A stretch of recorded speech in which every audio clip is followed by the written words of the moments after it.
মধ্যাহ্ন ভোজনৰ ৰান্ধনিয়ে কাৰোবাৰ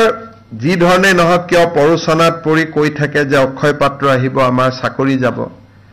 আমি সকলোকে বাৰে বাৰে কৈ আছিলো যে বিশেষকৈ কিছুমান বাওপন্থী ৰাজনৈতিক আদৰ্শৰ লোক এই ৰান্ধনিসকলৰ মাজত সোমাই যায় আৰু আন্দোলন কৰিবৰ কাৰণে বাইদেউসকলক লৈ আহে মই ডিব্ৰুগড়ৰ এখন মিটিঙত কৈছিলো যে চাকৰি যোৱাটো কথাই নাই দুই এদিনতে তেওঁলোকৰ দৰমহা বাঢ়িব আজি কেবিনেটে তেওঁলোকে আজিৰ দিনত 1500 টকা দৰমহা পায় 1 অক্টোবৰৰ পৰা তেওঁলোকৰ দৰমহা আমি 2000 টকালৈকে বৃদ্ধি কৰিছো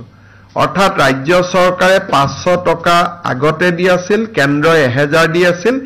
এতিয়া কেন্দ্ৰই 1000 দিব ৰাজ্যই 1000 দিব টোটেল 2000 টকা এগৰাকী মধ্যাহ্ন ভোজনৰ বাইদেৱে ৰান্ধনিয়ে লাভ কৰিব আৰু এই আঁচনিটো ৰূপায়ণ কৰিবলৈ যাওঁতে ৰাজ্য চৰকাৰে 108 কোটি টকা খৰচ কৰিব ৰাষ্ট্ৰীয় স্বাস্থ্য অভিযান আৰু সমগ্ৰ শিক্ষা অভিযান লগতে এপিডিচিএল এপিজিচিএল আৰু AEGCL Assam power generation corporation Assam power distribution company Assam electricity grid corporation national health mission আৰু সমগ্ৰ শিক্ষা অভিযানত ইয়াতে কাম কৰি থকা সকলো কৰ্মচাৰী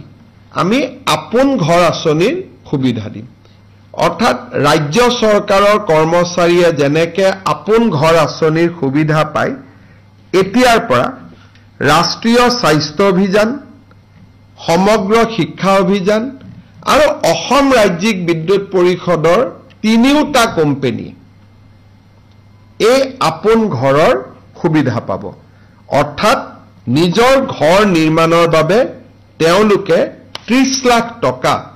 বেংকৰ পৰা উইদাউট গ্যাৰেন্টি তেওঁলোকে লবলৈ সক্ষম হ'ব